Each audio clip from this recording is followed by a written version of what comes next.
Salut et bienvenue dans cette vidéo de test des boss de raid de la future extension Légion.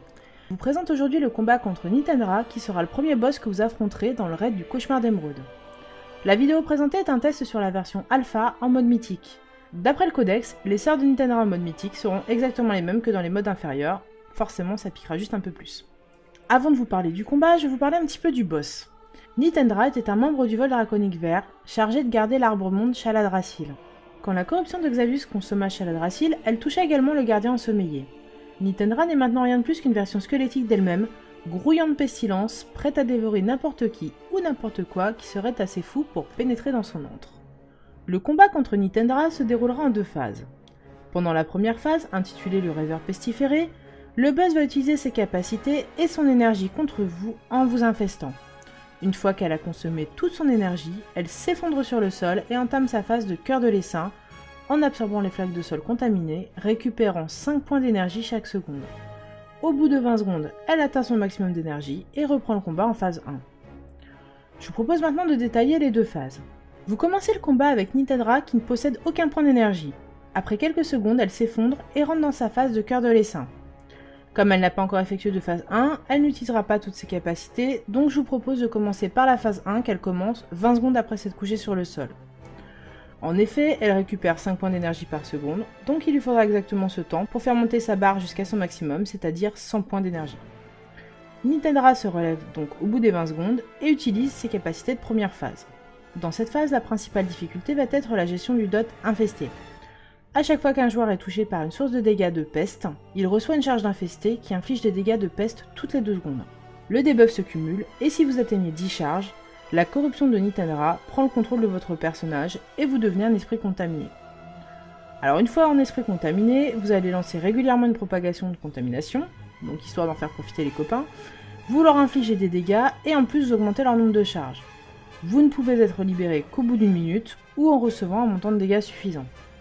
Vous verrez sur la vidéo que le souci, c'est qu'en général, quand on est MC, on est tous MC en même temps.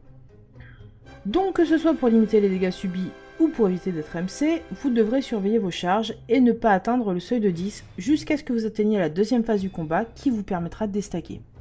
Et justement, pendant toute la première phase, le boss va poser des sols contaminés grâce à ses techniques.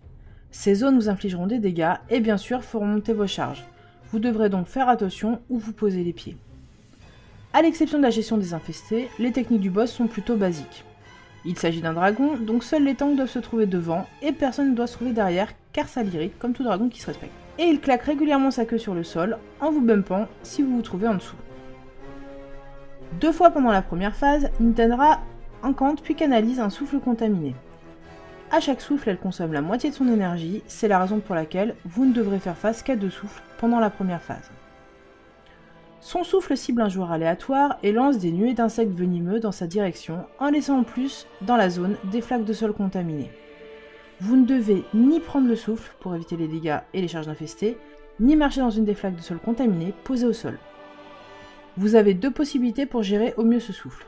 Soit vous mettez tous sur un flanc et vous tournez rapidement dans le même sens lorsque Nitendra incante son souffle, soit vous placez également sur un flanc au cas de Nitendra et vous la traversez en passant en dessous au moment de l'incantation. Le souffle sera la partie la plus sensible à gérer pour éviter de stacker le debuff d'infesté.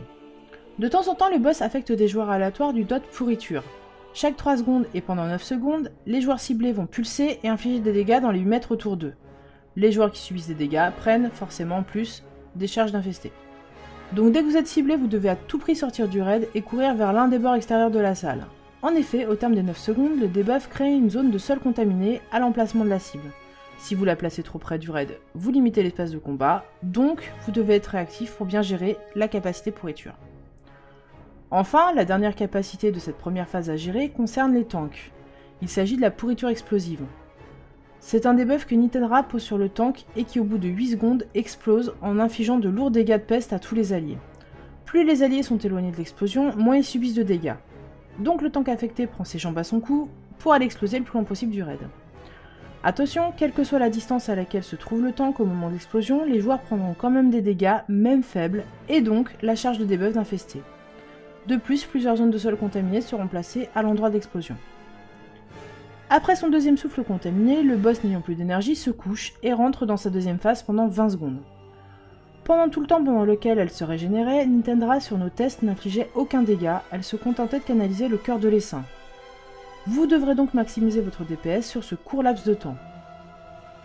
Le codex prévoit par contre une explosion de corruption qui inflige des dégâts dans les 8 mètres autour de Nintendra, et un résidu toxique qui augmente les dégâts des prochaines explosions de 125% pendant 5 secondes. Alors, même si nous n'avons pas vu cette capacité pendant nos tests, les dégâts ne paraissent pas dangereux. En fait, il suffira d'avoir des CD de heal pour remonter les CAC, et qu'il claque un CD défensif sur la dernière explosion. Vous perdrez pendant cette courte période toutes vos charges d'infestés. Les seuls contaminés quant à eux seront absorbés par Nintendra, vous ne devrez donc pas rester sur leur trajectoire. Après ces 20 secondes, Nintendra repasse en première phase et vous alternez les 2 phases de combat jusqu'à sa mort. Voilà, c'est tout ce que nous pouvions vous dire sur Nintendra, votre premier boss du raid du cauchemar d'Émeraude. Retrouvez sur notre chaîne YouTube les autres vidéos de tests de boss déjà tournées. J'en profite pour vous dire également que toutes les stratégies seront également bientôt disponibles par écrit sur notre site internet. A bientôt!